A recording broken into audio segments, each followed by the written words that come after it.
සුබ දවසක් නංගිමල්ලි ඔයගොල්ලෝ සියලු දෙනාටම අද අපි එකතු වෙලා තින්නේ 2019 පේපරේ ප්‍රස්ථාර ගාන සෙකන්ඩ් පේපර් එකේ ප්‍රස්ථාර ගාන හදන්නේ කොහොමද කියලා බලන්න.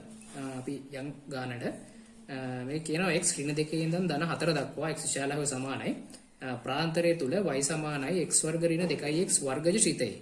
x අගය කිහිපයකට අනුරූප y හි අගය දක්වන අසම්පූර්ණ වගුවක් පහත දීලා තියෙනවලු. උගලන්ට පේන්න තියෙනවා වගුව. මේකේ මුල්ම ප්‍රශ්න ඉදිරි කියනවා x සමානයි 3 වන විට y හි අගය සොයන්න කියලා. වීඩියෝ එක දිග්ගැසෙනින්ද අපි ප්‍රශ්නෙට යමු. x සමානයි 3 වෙනිට y හි අගය සොයන්න කියලා. එතකොට මෙහෙම දීලා දිනකොට ඔයගොල්ලෝ කෙලින්ම යන්න ඕනේ මෙන්න මේ ඒගොල්ලෝ දීලා දෙනවා y වලට සම්බන්ධයක් y සමාන x වර්ග ඍණ 2x කියලා. මෙන්න මේකෙන් කියන්නේ මේ x අගය x හි අගය වෙනස් වෙනකොට y වෙනස් වෙන ආකාරය පිළිබඳ යම්කිසි මේ දත්තයක් වගේ එකක් තමයි මේ දීලා තියෙන්නේ. ප්‍රස්ථාරය කියන්නේ ඒකට තමයි. එතකොට අපි මේ x තියෙන තැන් වලට 3 ආදේශ කරලා y හොයාගන්න පුළුවන්. හරි අපි ආදේශ කරමු. y සමානයි x වර්ග ඍණ 2x. එතකොට මේ x තියෙන තැන් වලට ධන 3 ආදේශ කරන එක තමයි කරන්නේ. එතකොට අපිට y වලට අගේ එනවා x 3ට අනුරූප. 3 වර්ගය හොඳට මතක තියාගන්න වරහන් දාන්න පුරුදු වෙන්න. මොකද මේගොල්ලෝ දාන්න කියන අගේ ඍණාගයක් වගේ දීලා තිබ්බොත් ඉස්සරහට ලකුණු මාරු වෙලා එන අවස්ථා තියෙනවා. එතකොට කෝකටත් හොඳයි ධන එකක් තිබ්බත් ඍණ එකක් තිබ්බත් ඔයගොල්ලෝ වරහනක් දාලා සුදු කරන එක. එතකොට ඍණ 2යි මෙතන 3යි එනවා. 3 වර්ගයේ 9යි ඍණ 2 වැඩි කිරීම 3. එතකොට මෙතනින් එනවා 6යි කියලා. 9 ඍණ 6 සමානයි 9න් 6ක් ගියාම අපිට එනවා 3යි කියලා. ආයෙනම් x 3ක් වෙනකොට y වල අගයත් 3යි. ඔයගලන්ට මේක හරිද කියලා බලන්න පුළුවන් ලේසි ක්‍රමයක් තියෙනවා. සාමාන්‍යයෙන් දැන් මෙතන ප්‍රස්ථාරයේ y වල අගයන් යන්නේ දෙපැත්තට එක සමාන විදියට. එතකොට මෙතන ඍණ 1 බිංදුව බිංදුව ඇවිල්ලා තියෙනවා. 8 8 ඇවිල්ලා තියෙනවා. සාමාන්‍යයෙන් නම් එන්න ඕනේ 3 3 වගේ තමයි. එතකොට අපි 3ත් ඇවිල්ලා තියෙනවා නම් සාමාන්‍යයෙන් අපි කරපු එක හරි කියලා අපිට පොඩි ඉඟියක් තියාගෙන යන්න පුළුවන්. හරි බලමු දෙවෙනි ගාන මොකක්ද කියලා. සම්මත අක්ෂ පද්ධතිය සහ සුදුසු පරිමාණයක් යොදා ගනිමින් ඉහත අගය වගුවට අනුව දී ඇති වර්ගජ චිතයේ ප්‍රස්ථාරය ප්‍රස්ථාර කඩදාසිය අඳින්න. හරි. මම ප්‍රස්ථාරය අඳින්න කලින් ප්‍රස්ථාරයේ මේ graph එක ඉස්සෙල්ලම ඇඳගත්තා. graph එක අඳිනකොට ඔයගොල්ලෝ සැලකිලිමත් වෙන්න ඕන කරුණු ටිකක් තියෙනවා. ප්‍රස්ථාරය සාමාන්‍යයෙන් ප්‍රස්ථාර ගොලේ මැද්දට එන විදිහට. ඒ කියන්නේ සාමාන්‍යයෙන් ප්‍රස්ථාරය මෙන්න මෙහෙම මැද්දට එන විදිහට තමයි ඔයගොල්ලෝ මෙන්න මේ අක්ෂ පද්ධතිය දෙක ලකුණු කරගන්න ඕනේ. ඒ වගේම තමයි අක්ෂ පද්ධතිය ලකුණු කරනකොට හොඳට බලන්න x කොහේ ඉඳන් කොහෙටද ගිහිල්ලා තියෙන්නේ y කොහේ ඉඳන් කොහෙටද ගිහිල්ලා තියෙන්නේ කියලා. ඒ කියන්නේ අඩුම අගයයි වැඩිම අගයයි. දැන් මේකේ බැලුවම අපිට පේනවා x ඍණ 2 ඉඳන් ධන 4 දක්වා තමයි ගිහිල්ලා තියෙන්නේ. එතකොට x ඍණ 2 ඉඳන් ධන 4 දක්වා තමයි x අක්ෂ පද්ධතිය අඳින්නේ. එතකොට x එක මේ තියෙන මේ වපසරියෙන් කොහෙට දෙන්න ඕනේ කියලා දන්නේ නැහැ. ඒකට බලන්න y අක්ෂ පද්ධතිය කොහේ ඉඳන් කොහෙටද විහිල්ලා තියෙන්නේ කියලා. අපිට පේනවා y වල විශාලතම අගයට ඇවිල්ලා තියෙන්නේ ධන 8යි. කුඩාතම අගයට ඇවිල්ලා තියෙන්නේ ඍණ 1යි. එහෙනම් y විචලනය වෙන්නේ ඍණ 1 ඉඳන් ධන 8 දක්වා. එතකොට අපිට ඒක බලලා ඒ දෙකේ සීමා දෙක බලලා අපිට පුළුවන් y අක්ෂයයි x අක්ෂයයි ගහගන්න. එතන මතක තියාගන්න සාමාන්‍ය ප්‍රස්ථාරය මැදට එන විදිහට ඇඳින්නේ ඔන්න ඔය සීමා දෙක බලලා ඛණ්ඩාංක පද්ධතිය ලකුණු කරගත්තොත් තමයි. හරි. මම එනම් දැන් අක්ෂ ටික මම දැන් ලක්ෂ ටික මේකේ ලකුණු කරගෙන ඉන්නම්.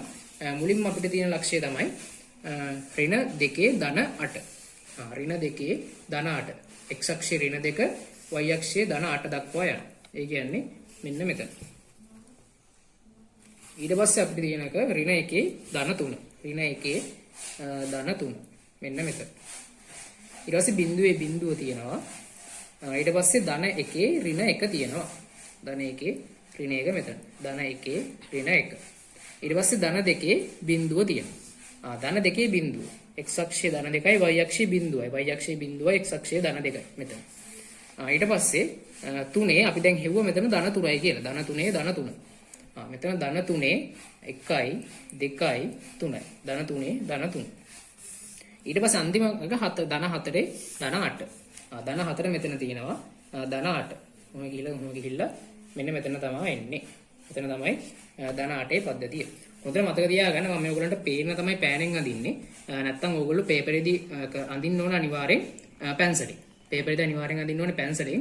ඒකත් මතක තියාගන්න පැන්සලෙන් අඳිනකොට හොඳට තුඩ උල්කරු පැන්සලක් පාවිච්චි කරන්න. මොකද මේ චූටි කොටුවක් පවා අන්තිම අගයන් ගන්නකොට අපිට වැදගත් වෙන හින්දා. හරි. දැන් ඔයගොල්ලෝ ප්‍රස්ථාරය අඳිනකොට මේ දැන් මේ මම දැන් ප්‍රස්ථාරය අඳලා පෙන්නන්න. ප්‍රස්ථාරය අඳිනකොට ඔයගොල්ලෝ ඕනම ක්‍රමයක් පාවිච්චි කරන්න. කිසි ප්‍රශ්නයක් නැහැ. මොකද පේපරේ බලන එක්කෙනා ප්‍රස්ථාරය ඇඳෙන්නේ කොහොමද කියන එක බලන්නේ නැති හින්දා. ප්‍රස්ථාරය ඕන අතකට හරවගෙන ඔයගලන්ට අඳින්න නිදහස තියෙනවා.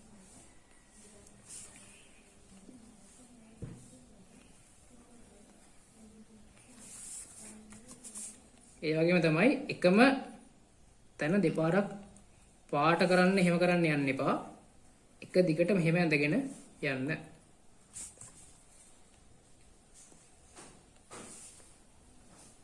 එක දිගට කොහොම ඇඳගෙන යන්න. එකම තැන ඇඳුන්නේ නැහැ කියලා පාට කරන්න එහෙම යන්න එපා. ලාවට වගේ ඇඳිච්ච තැන් එහෙම තියෙනවා නම් විතරක් පොඩ්ඩක් ආයෙ ඇඳලා දාන්න. මම පෑනින් කරන ඉඳ ආයෙ දෙපාරක් ලකුණු කරන්න මම යන්නේ නැහැ. හරි. කොහොම තමයි අපිට ප්‍රස්ථාරය එන්නේ. දැන් බලන්න ප්‍රස්ථාරය සාමාන්‍යයෙන් ප්‍රස්ථාර කොලේ මැද්දට වගේ ඇවිල්ලා තියෙනවා. අපේ කණ්ඩාංග අක්ෂ දෙක තෝරගන්න එකේ වැදගත්කම තමයි ඒක. මේ බලලා තෝරගන්න එකේ වැදගත්කම තමයි ඒක ප්‍රස්ථාරය හොඳට මැද්දට එනවා. හරි. මේගොල්ලෝ කියලා තියෙනවා සුසු පරිමාණයක් යොදා ගනිමින් කියලා. ඒකින්ද ප්‍රශ්නයක් නෑ. අපිට ඕන පරිමාණයකට මේක ඇඳ ගන්න පුළුවන්. ඒකෙදි සැලකිලිමත් වෙන කරුණක් තියෙනවා. x අක්ෂය දැන් මම මේ තෝරගෙන තින්නේ. දැන් මේ ප්‍රස්ථාර කරන චූටි කොටු ගොඩක් තියෙනවා. නැත්නම් ඔයාලට හම්බෙන්නේ සාමාන්‍යයෙන් මේකක් කොටු මේ කියන්නේ මේකේ තියෙන චූටි කොටු දෙකක් එක කොටුවක් විදියට ගත්තු ප්‍රස්ථාර කොලයක් තමයි ඔයගලන්ට හම්බෙන්නේ. එතකොට සාමාන්‍ය x අක්ෂයටයි y අක්ෂයටයි එකම මෙන්න මේ පරතරේ තෝරගෙන අඳින විදියට අඳින්න ඕගොල්ලෝ. ඒක එහෙම තෝරගන්න සැලකිලිමත් වෙන්න. හරි අපි යමු ඊළඟ කොටසට. තුන ප්‍රස්ථාරයේ හැරුම් ලක්ෂයේ ඛණ්ඩාංක ලියන්න. තුන්වෙනි කොටස තමයි ප්‍රස්ථාරයේ හැරුම් ලක්ෂයේ ඛණ්ඩාංක ලියන්න. ප්‍රස්ථාරයේ හැරුම් ලක්ෂය. ප්‍රස්ථාරයේ හැරුම් ලක්ෂය කියන ඕනෙකින්ට පේනවා මේ වර්ගජ ප්‍රස්ථාර කියලා කියන්නේ වක්‍රයක්. කියන්නේ පරාවලයක්. ඒක හැරෙන තැනක් තියෙනවා. ඒ හැරෙන තැන ලක්ෂයක් තියෙනවා. මේක නම් අවම හැඩයේ ප්‍රස්ථාරයක්. පරිම හැඩයේ ප්‍රස්ථාරයකත් හැරෙන තැන ලක්ෂයේ ඛණ්ඩාංක මේ විදිහටම තමයි ගන්නෙ. එතකොට මේ අවම හැඩයේ ප්‍රස්ථාරයේ හැරෙන ලක්ෂයේ ඛණ්ඩාංකය තමයි ධන 1 ඍණ 1. ධන 1 ඍණ 1. මෙන්න මෙතන ලක්ෂයේ ඛණ්ඩාංකය තමයි ඔය මොකක්ද කියලා අහන්නේ. එතකොට ධන 1 ඍණ 1. ඔක තමයි උත්තරේ වෙන්නේ. හරි අපි යමු හතරවෙනි කොටස මොකක්ද කියලා බලන්න. හතරවෙනි කොටසේ කියනවා දී ඇති වර්ගජ ශිතය y සමානයි වරහන් x ඍණ a වල සම්පූර්ණ වර්ගය ධන b ආකාරයට ප්‍රකාශ කරන්න. මෙහි a සහ b යනු ඉලක්කම් දෙකක් කියලා කියනවා. හරි. මේක වැදගත් කොටසක්. ඔයගලන්ට මේ ප්‍රස්ථාරය දැන් මේ ගානේ දැක්ක ගමන් පේනවා ඇති. මේක සාමාන්‍ය වර්ගජ ප්‍රකාශනයක් වර්ග පූර්ණය කරාම එන විදියක් තමයි මේ තියෙන්නේ. වර්ගජ ප්‍රකාශනයක් වර්ග පූර්ණය කරාම එන විදියක් තමයි මේ තියෙන්නේ. එතකොට මේක ගැන ලේසිකමක් තියෙනවා. මෙන්න මේ a කියනාගේ b කියනාගේ විශේෂ තේරුම් දෙකක් තියෙනවා. y සමානයි x ඍණ a වල වර්ගය ධන b. මම මේ a ගැනයි b ගැනයි පොඩ්ඩක් මෙතන හඳුන්වන්නම්. a කියලා කියන්නේ මේ හැරුම් ලක්ෂයේ ඛණ්ඩාංක. මෙන්න මේ හැරුම් ලක්ෂයේ ඛණ්ඩාංක දෙකෙන් තමයි අපි මේ සමීකරණය ලියන්නේ. එතකොට මෙන්න මේ හැරුම් ලක්ෂයේ ඛණ්ඩාංකයේ මෙන්න මෙතෙන්ට දාන්නේ අපි හැරුම් ලක්ෂයේ ඛණ්ඩාංකය ගැන චුට්ටක් මම කිව්වොත් එන්න මේ හැරුම් ලක්ෂයේ ඛණ්ඩාංකයේ ධන 1 ඍණ 1යි මෙන්න මේ අගයට අපිට විශේෂ නමක් කියන්න පුළුවන් ප්‍රස්ථාරයේ සම්මිතික අක්ෂයේ සමීකරණය කියලා. මොකද්ද? ප්‍රස්ථාරයේ සමමිතික අක්ෂය. ප්‍රස්ථාරයේ සම්මිතික අක්ෂය. ඒ කියන්නේ දැන් මේ ප්‍රස්ථාරේ හරියට මම දෙකට මැද්දෙන් කොහොම බෙදුවොත් හරියට දෙකට මැද්දෙන් මම මෙහෙම කැපුවොත් ඒක යන්නේ මෙන්න මේ x සමානයි 1 කියලා රේඛාවක් මම ඇඳුවොත් ඔන්න x සමාන 1 කියන රේඛාව හරහා තමයි ඔය ප්‍රස්ථාරය යන්නේ. එතකොට මේ ප්‍රස්ථාරයේ සම්මිතික අක්ෂය තමයි ඒක. එතකොට ප්‍රස්ථාරයේ සම්මිතික අක්ෂයේ සමීකරණය කියලා කියන්නේ x සමානයි 1 වෙච්ච රේඛාව. x සමානයි මෙන්න මේ 1 වෙච්ච රේඛාවට තමයි ප්‍රස්ථාරයේ සම්මිතික අක්ෂයේ සමීකරණය කියලා කියන්නේ.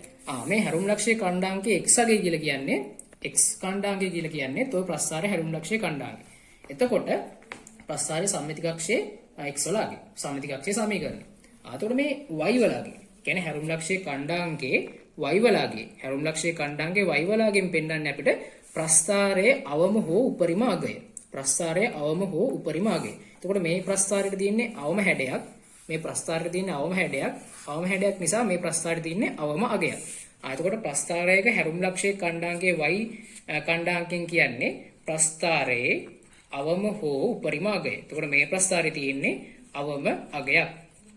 එතකොට මේ ප්‍රස්ථාරයේ මෙන්න මේ හැරුම් ලක්ෂයේ ඛණ්ඩාංකයේ y අගයෙන් කියන්නේ ප්‍රස්ථාරයේ අවම අගය ගැන. මෙන්න මේ දෙක පාවිච්චි කරලා අපිට මේ සමීකරණය ලියා ගන්න පුළුවන්. මේ සමීකරණ මෙහෙම ගත්තත් අපිට ප්‍රස්ථාරයේ වර්ග සමීකරණ ඕනම ආකාරයක ලියා ගන්න පුළුවන්. මේ ලියා ගන්න එක ආකාරයක්. එතකොට මෙන්න මෙතෙන්ට දාන අගේ තීරණය වෙන්නේ ප්‍රස්ථාරයේ හැරුම් ලක්ෂ්‍ය කණ්ඩාංකය නැත්තම් සම්මිති කක්ෂයේ සමීකරණේ ලකුණ මාරු කරලා තමයි අපි මෙන්න මෙතෙන්ට දාන්නේ. ලකුණ මාරු කරනවා. මම මෙන්න මෙහෙම ලකුණක් දාන්නම්. ලකුණ මාරු කරලා තමයි මෙන්න මෙතෙන්ට දාන්නේ. සාමාන්‍ය හැම අවුරුද්දම වගේ මේක අහලා තියෙනවා.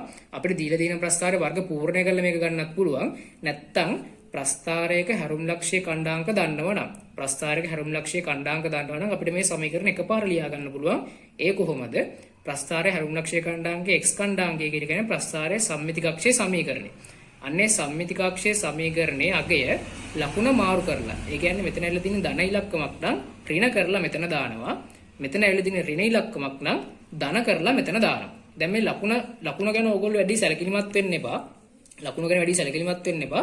මේ සමීකරණේ ඕගොල්ලෝ මම දැන් මේ කියන විදියට හිතලා බලලා ලියන්න මෙන්න මෙහෙම. ඕනම සමීකරණයක් මේ ස්ට්‍රක්චර්ඩ් එක විදිහට ලියන්න පුළුවන්. මේ ලකුණ ගැන සැලකිලිමත් වෙන්න එපා. එහෙම ලිව්වහම මෙන්න මෙතෙන්ට දාන්නේ සම්මිති කක්ෂයේ සමීකරණේ ලකුණු මාරු කරලා එන අගය. මෙන්න මෙතෙන්ට දාන්නේ මේ b කියලා කියන්නේ ප්‍රස්ථාරයේ උපරිම හෝ අවම අගය. අවම හැඩයේ ප්‍රස්ථාරයක් නම් අවම අගය, උපරිම හැඩයේ ප්‍රස්ථාරයක් නම් උපරිම අගය. දැන් ওই විදිහට අපි දාලා සමීකරණ ලියාගමු. x දැන් මේ ප්‍රස්ථාරයේ හැරුම් ලක්ෂ්‍ය නැත්තම් හැරුම් ලක්ෂ්‍ය කණ්ඩාංක x අගේ නැත්තම් සම්මිති කක්ෂයේ සමීකරණේ ධන 1යි මම මෙතන දානවා ඍණ 1යි කියන. මොකද ලකුණු මාරු කරලා තමයි දාන්නේ. එයාගේ පූර්ණ වර්ගය. ඊට පස්සේ මේක දැන් මෙහෙම පුව ලියනකොට තමයි ලකුණ වැදගත් වෙන්නේ. නැත්තම් මෙතන ලකුණ ගැන ඔයගොල්ලෝ සැලකිලිමත් වෙන්න එපා. මොකද ඒ ලකුණ දීලා තියෙන්නේ මේක උත්තරේනේ ඍණ ලකුණක් හින්දා. ඒක ඔයගොල්ලන්ට පටලවා ගන්න දීලා තියෙන එක. ඊට පස්සේ මෙතෙන් දාන්නේ කෙලින්ම මෙන්න මේ අවම හෝ උපරිම අගේ. අවම හෝ උපරිම අගේ මේකේ ඍණ 1යි. ඍණ 1යි. මේක තමයි අපේ ඒගොල්ලෝ අපෙන් බලාපොරොත්තු වෙන උත්තරේ. ඒ කියන්නේ වර්ග පූර්ණය කරාම එකපාර මේක ගන්න පුළුවන්. අපි දැන් මේ දීලා තියෙන ප්‍රස්ථාරේ අපේ ගාණ දීලා තියෙන දැන් මේගොල්ලෝ මේ දී ඇති වර්ග ශිතේ මේ ආකාරයෙන් ප්‍රකාශ කරන්න කියලා නේ කියන්නේ. අපිට දැන් ඔය බලලා ලේසියෙන්ම ප්‍රකාශ කරගන්න පුළුවන් ආකාරය තමයි මේ මම දැන් කියලා දුන්නේ. අපි බලමුකෝ නිකන් මෙන්න මේක ওই විදිහට හදාගන්නේ කොහොමද කියලා. මේ ප්‍රස්ථාරය ওই විදිහට හදාගන්නේ අපි වර්ග පූර්ණය කරලා. වර්ග පූර්ණයෙන්